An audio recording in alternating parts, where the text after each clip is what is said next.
Tindak tutur lokusi. Tindak tutur lokusi adalah sesuatu yang tidak terkait dalam konteks. Yang pertama, tindak tutur direktif.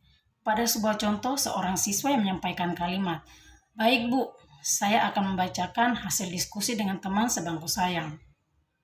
Pada tuturan dituturkan pada lawan tutur, yakni ibu guru bahasa Indonesianya. Maksud dari tuturan tersebut, seorang siswa menyampaikan informasi kepada seorang guru bahwa ia akan membacakan hasil diskusi yang telah ia buat. Baik, saya akan melanjutkan materi berikutnya. Yang kedua yaitu tindak tutur asertif. Sebagai contoh, sebelum kita masuk ke pembelajaran hari ini, apakah ada yang tidak masuk? Pada tuturan tersebut diungkapkan oleh seorang guru kepada siswa, yakni apakah ada siswa yang tidak masuk hari ini. Ketiga yaitu tindak tutur imperatif. Sebagai contoh, ayo silakan Ayu yang maju mempresentasikan hasil diskusinya. Baik Bu. Pada tuturan ayo silakan Ayu menunjukkan bentuk tuturan lokusi perintah. Penutur memerintah mitra tutur, yakni salah satu siswa, untuk mempresentasikan hasil diskusinya. Jadi kesimpulannya, bahwa lokusi bentuk perintah hanya berfungsi untuk menyuruh agar lawan tutur segera melakukan tindakan yang diperintahkan oleh penutur. Lokusi. Nah, tindak tutur lokusi sendiri mempunyai beberapa substansi atau bagian-bagian yang harus kita pahami. Nah, di sini ada dua. Yang pertama adalah direktif. Direktif ini adalah salah satu substansi daripada tutur ilokusi. Nah, direktif ini maksudnya adalah penyampaian yang maksud tujuannya disampaikan melalui bahasa, padahal tidak menurut konteks. Nah, contohnya seperti begini. Baik, kita akan mempresentasikan hasil kerja kita, hasil diskusi kita. Nah, ini juga masuk. Sebenarnya tidak dalam situasi presentasi, tetapi ketika dia menggunakan kata presentasi, ini mempunyai hal yang sebenarnya di luar daripada dugaan begitu. Yang kedua, asertif. Nah, asertif ini mempunyai substansi bagaimana pembahasan bahasanya itu tegas tapi tidak nyambung. Tapi dalam substansi bahasanya akalnya itu masuk. Nah, seperti begitu. Nah, misalnya saja, iya anak-anak, kita akan mulai siapa yang terlambat. Maksud daripada ini, kita akan memulai pelajaran tetapi ibu ini mengabsen atau bapak itu mengabsen siapa-siapa yang terlambat. Nah, ini adalah sebuah bahasa yang sebenarnya punya makna yang paling besar.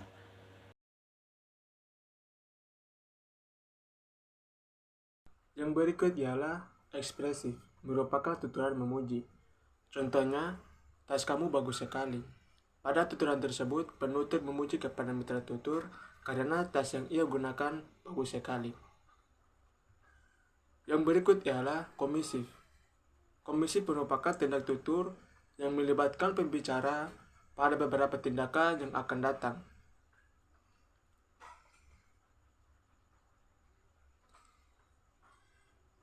Contohnya seperti siswa mengatakan kepada Pak Guru bahwa ia akan izin keluar kelas sebentar. Pada tuturan tersebut, penutur atau siswa berjanji kepada mitra tutur atau guru ingin meminta izin keluar kelas sebentar saja.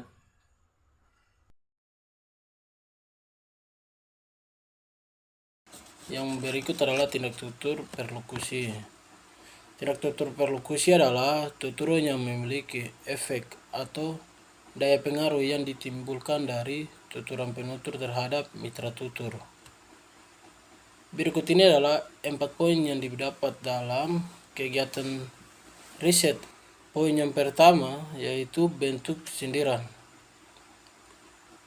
Anak-anak kok suaranya pada pelan. Tuturan tersebut merupakan tuturan lokusi atau sindiran untuk segera diam dikarenakan situasi pada saat itu sedang hidup. Poin yang kedua adalah bentuk pemahaman. Guru, kenapa kamu tidak masuk kemarin? Siswa, ayahku sakit bu.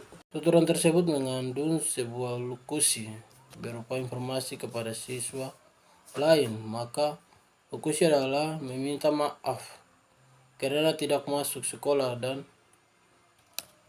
perlokusi adalah agar orang yang guru memakluminya. Yang ketiga itu mengenai bentuk penyampaian. Contohnya ya langsung saja pendapat pertama dibacakan oleh Ida. Lokusi tuturan adalah guru menginformasikan terhadap Ida terkait pembahasan yang akan disampaikan.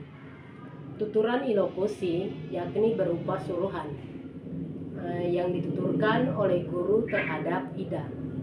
Perlokusi dari tuturan tersebut yakni Ida segera menyampaikan pendapat kelompok mereka. Masuk pada tindakan tutur yang keempat itu mengenai bentuk meyakinkan. Di sini contohnya seperti ya bisa terjadi karena terdapat bahasa yang di dalamnya mengandung kekerasan sehingga untuk bisa membunuh seseorang. Ilokusi tuturan tersebut adalah mempertahankan jawaban yang diberikan oleh siswa yang presentasi terhadap siswa lainnya. Fungsi tindak tutur, lokusi, ilokusi, dan perlokusi dalam interaksi pembelajaran siswa kelas 8 SMP Negeri 2 Jumplo. 3.1.4.5 memohon. Tuturan 11 merupakan memohon kepada tuturan tersebut. Penutur siswa memohon kepada guru untuk memberikan waktu penyelesaian tugas.